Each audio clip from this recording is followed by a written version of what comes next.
আমি মনে করি হাসনাত আব্দুল্লাহ আসলে বাংলাদেশের তাবৎ এমপিদের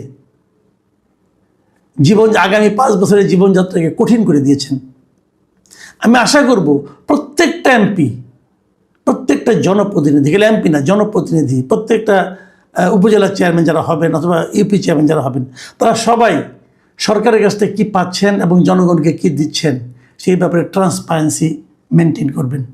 আপনি উচিত হবে আপনার যে আপনার দলের নয়, কিন্তু তারপরে হাসনাত আব্দুল্লাহর এই যে পদক্ষেপটা আপনি এটাকে অ্যাপ্রিসিয়েট করবেন। আমি প্রধানমন্ত্রীকে অনুরোধ করবো আপনি হাসনাত আব্দুল্লাহর নাম ধরে তাকে ডেকে নিয়ে তার কাছ থেকে অনুরোধ করবেন যে তুমি একটা মডেল করে দেবো, এই মডেলটা আমি সমস্ত এমপিকে দেবো এবং প্রত্যেকটা এমপিকে অনুসরণ করতে হবে। এবং আমি প্রধানমন্ত্রীকে এটাও বলবো, এই জবাবদিহিতার নামে হাসনাত আব্দুল্লাহ যেটা করেছে, একটা পেজ করেছে, আপনিও একটা পেজ করুন। সেই পেজ হবে দুর্নীতির বিরুদ্ধে অভিযোগ। আপনি একটা পেজ করেন, দেখবেন কত লোক আপনার কাছে অভিযোগ জানায়।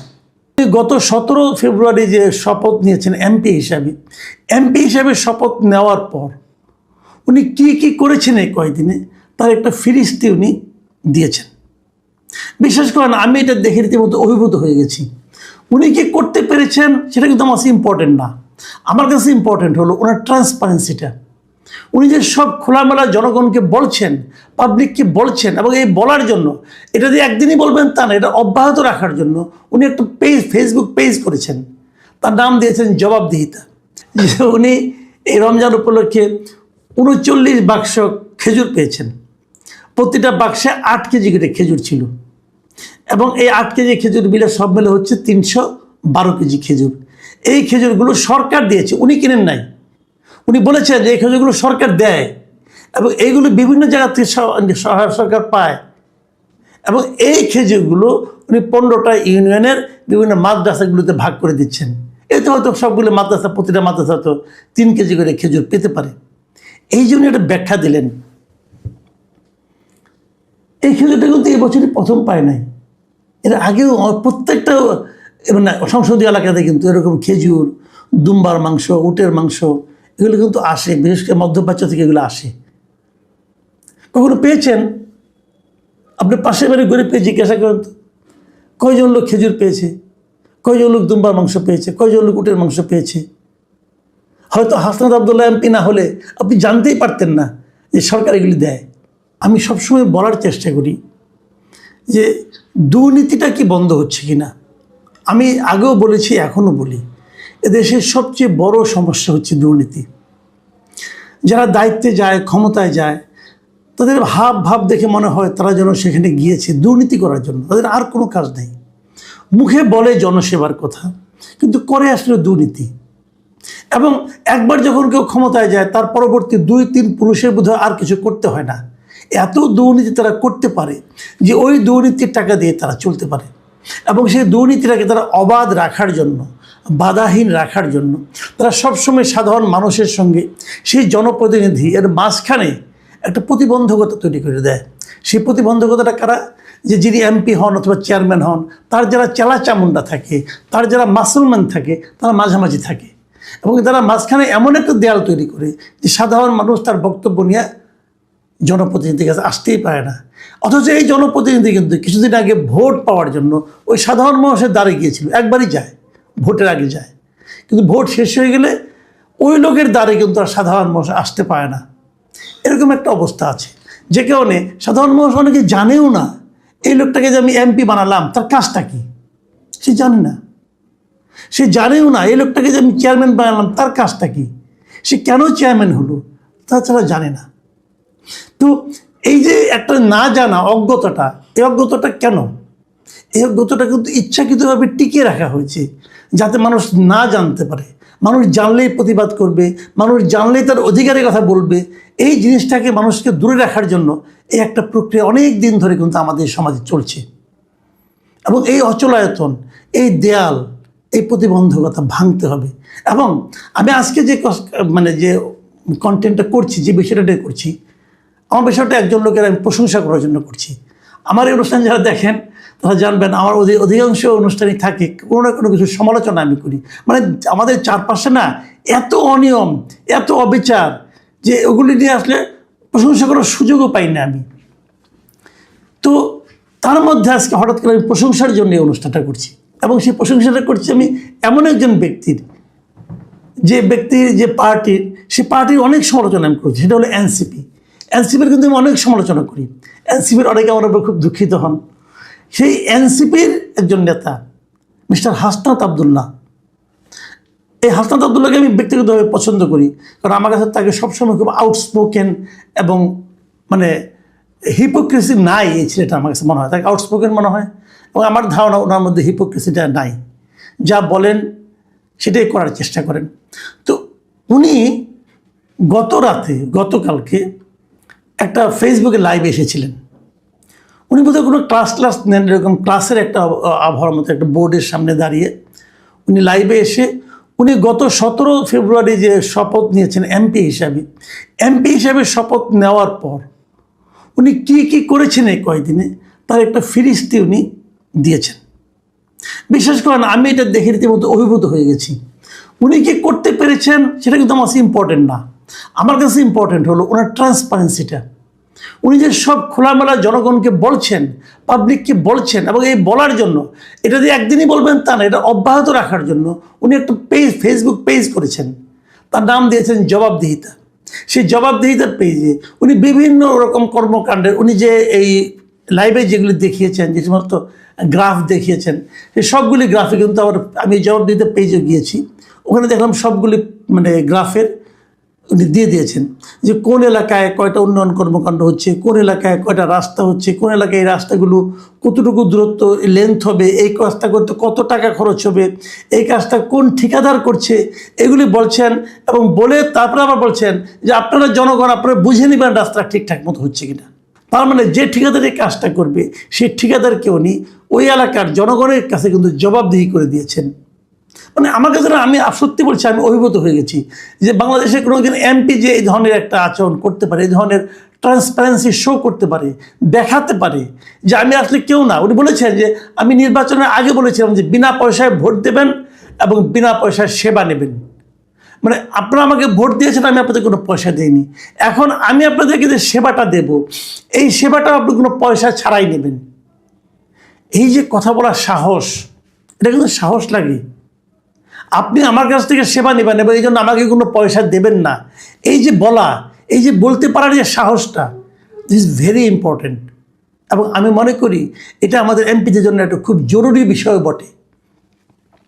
দেখুন উনি যেখানে এগুলি বলেছেন তাই না, উনি ব্যাপারটা বুঝিয়েছেন, মানে ডিটেল একদম গ্রাফিক্যালি বুঝিয়েছেন যে যখন উন্নয়ন কর্মকাণ্ড হয়, উন্নয়ন কর্মকাণ্ডগুলো কে করে, কারা করে। এই যে roads and highway, LGED, PIO, এদের যে প্রত্যেকটা ডিপার্টমেন্ট আলাদা আলাদা এবং এরা কে কোন কাজটা করে, এটাও কিন্তু উনি সুন্দর করে বুঝিয়ে দিয়েছেন, যাতে নাকি মানুষ বুঝতে পারে যে কোন কাজের জন্য, কোন কাজ হওয়ার জন্য অথবা কোন কাজ না হওয়ার জন্য আমরা কার কাছে যাব, কাকে জিজ্ঞাসা করব, এটা যেন মানুষ বুঝতে পারে। মানে উনি একই সঙ্গে, আমার কাছে যেটা মনে হয়েছে, উনি একই সঙ্গে সমস্ত জনগণকে কিন্তু ওনার সঙ্গে উনি নিয়ে নিয়েছেন। এটা একদম একদম নতুন একটা বিষয়, আমি এর আগে কখনো এরকম দেখিনি। এর আগে কোনো এমপিকে, কোনো সংসদ সদস্যকে এতটা ট্রান্সপারেন্ট হতে আমি আগে দেখিনি। আগে ভাবখানা এমন ছিল কি, এমপি সাহেবের লোক জমিদার টাইপের লোক, উনি আমাদের কিছু দয়া করে দেবেন, সেটা আমরা গ্রহণ করে মুগ্ধ হব। উনি একটা ব্রিজ করে দিবেন, পরে বলবেন কেন ওখানে আমি ব্রিজ করে দেইনি। আর ওটা তো আপনি ব্রিজ করে দেননি, ওটা তো জনগণের অর্থে, ওটা যে জনগণের পাওনা প্রাপ্য। আপনি কেবল এটার জবাব দিয়ে দেওয়ার জন্য আপনি কেবল ছিলেন এখানে, এখানে আপনার কোনো ক্রেডিট নাই।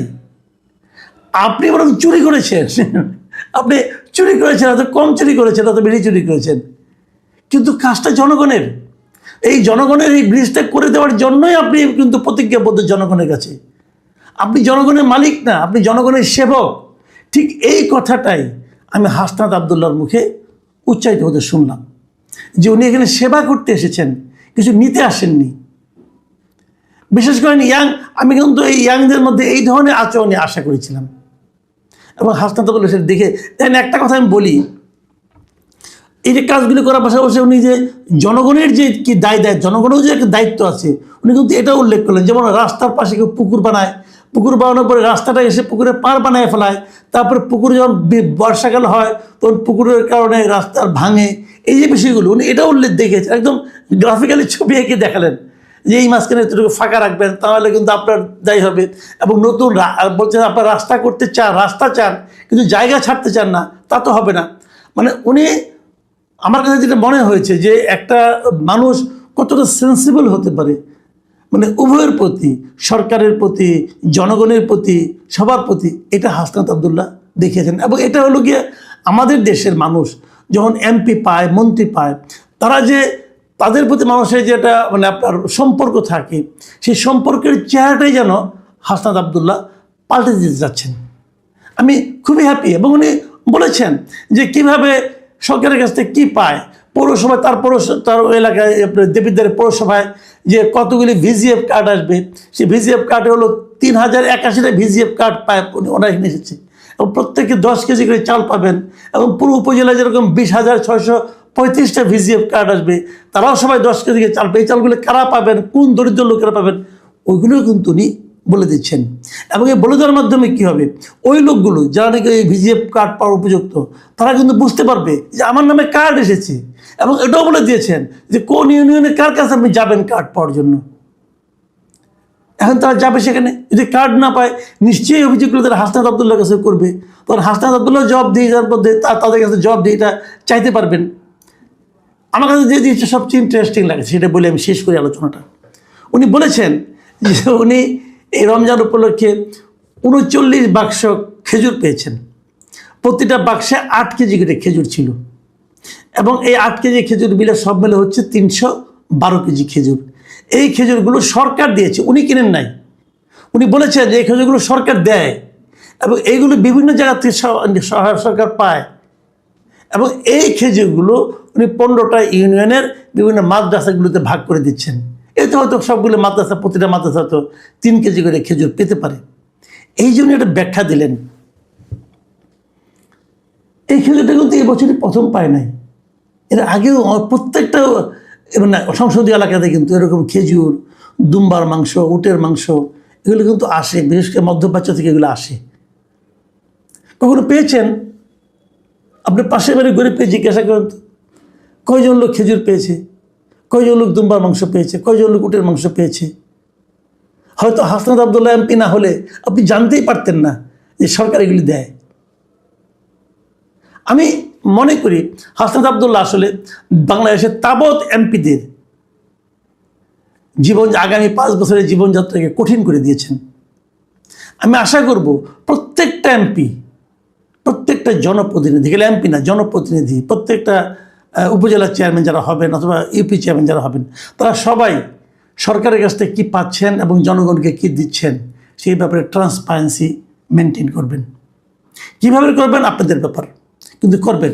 এবং আজকাল তো আপনার সোশ্যাল মিডিয়ার যুগ, আপনারা ফেসবুকে একটা পেজ খুলেন, একটা পেজ খুলে আপনার সেখানে দেখিয়ে দেন আপনি কী কাজ করছেন, কী কাজ কীভাবে করছেন না করে দেখিয়ে দেন। এবং আমি এর সঙ্গে এটাও আশা করি, আমি দেখলাম 2 দিন আগে আমাদের প্রধানমন্ত্রী জনাব তারেক রহমান উনিও একটা বক্তব্য দিয়েছেন ডিপ্লোমেটদের একটা অনুষ্ঠানে, যে দুর্নীতির বিরুদ্ধে উনি কঠিন পদক্ষেপ নেবেন এবং দুর্নীতির বিরুদ্ধে পদক্ষেপ নিতে উনি দলীয় পরিচয় দেখবেন না। আমি কিন্তু ওনার কথায় আশাবাদী হচ্ছি। আমি ওনাকে বলবো, আপনি উচিত হবে আপনার যে আপনার দলের নয়, কিন্তু তারপরে হাসনাত আবদুল্লাহর এই যে পদক্ষেপটা আপনি এটাকে অ্যাপ্রিসিয়েট করবেন। আমি প্রধানমন্ত্রীকে অনুরোধ করবো, আপনি হাসনাত আবদুল্লাহর নাম ধরে তাকে ডেকে নিয়ে তার কাছ থেকে অনুরোধ করবেন যে তুমি একটা মডেল করে দেবো, এই মডেলটা আমি সমস্ত এমপিকে দেবো এবং প্রত্যেকটা এমপিকে অনুসরণ করতে হবে। এবং আমি প্রধানমন্ত্রীকে এটাও বলবো, এই জবাব দিতে আমি হাসনাত আবদুল্লাহ যেটা করেছে, একটা পেজ করেছে, আপনিও একটা পেজ করুন। সেই পেজ হবে দুর্নীতির বিরুদ্ধে অভিযোগ। আপনি একটা পেজ করেন, দেখবেন কত লোক আপনার কাছে অভিযোগ জানায়।